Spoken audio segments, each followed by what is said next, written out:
And hello guys, welcome back to another video. My name is Andre. I'm currently building a business called Dream PPT, dedicated to providing high quality PowerPoint design services. Today's video is all about the selection pane. What is a selection pane? Is it cake? Can I eat it? Well, the short answer to that is no, you can't eat it. Today I'll be discussing 4 functions of the selection pane, as well as where to find it.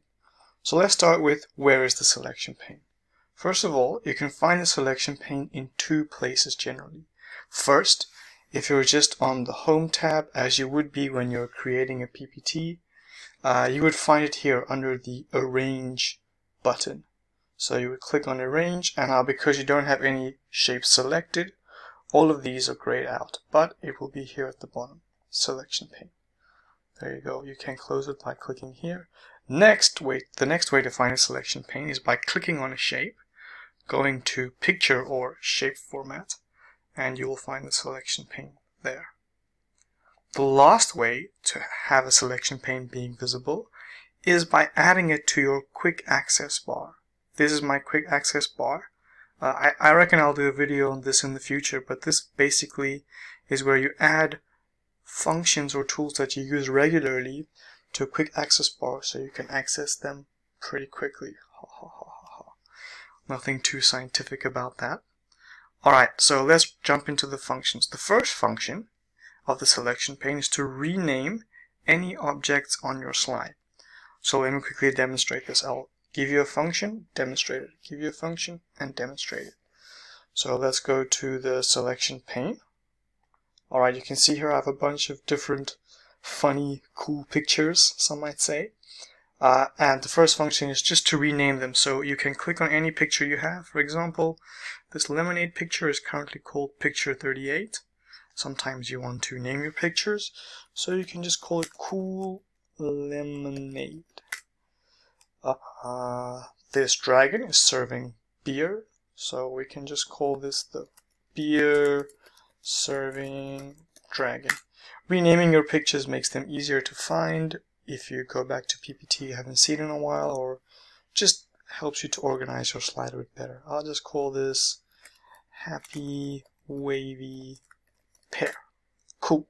So you can use the selection pane to rename objects. The second function is to reorder objects on your slide, right? So here you can see I have a bunch of squares labeled 1, 2, 3, 4, 5, 6, 7, 7 being the one closest to the viewer, like on top, and 1 being the one down below. As you can see, 7, the one on top, is the one that is basically at the front of the slide. 1, the one at the back, is the one at the back of the slide. Whenever you add a new object, it gets added to the top, basically, so it's first. But you can reorder them by clicking and dragging. Clicking and dragging. Clicking and dragging. And soon, after doing this, you'll basically have reordered them, so now 1's at the top and 7's at the back. I think this is a pretty nifty function of the selection pane. Next, the next function is to select objects on a crowded slide. Sometimes you paste a bunch of pictures, or their frames are overlapping, you don't know how to get to them. You want to take a certain picture out or move it. This is how you would do it. Click on Arrange, Selection Pane, and let's say I want to see the pizza. I like pizza. You click on pizza, its box appears, click on the edge of the box, and boom, you can drag it out. Next, I would like to see one of the dragons. I'll choose this flying dragon. Believe it or not, it's actually in a plane. And there is a flying dragon. So this can help you, because if I were just to click here, I'd have to move a lot of things about. This really helps you to find objects on a cluttered slide. Lastly, it allows you to hide or show objects on your slide. This is also pretty useful if you have lots of objects. So here I have a matching game. Basically, there are pictures behind these squares. I want to see them and I want to change them. So let me go to my selection pane. I want to see what is under this block. So I'll click on it, it gets highlighted, and this little kind of half, 3/4 of an eye, full eye, click on it and it hides it. And eventually you'll see the picture underneath.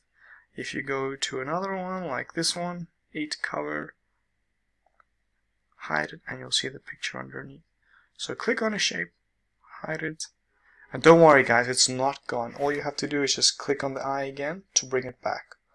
Although one thing that is worth noting, if the object that you have hidden has an animation on it, the animation will not play in slideshow mode unless you unhide it again.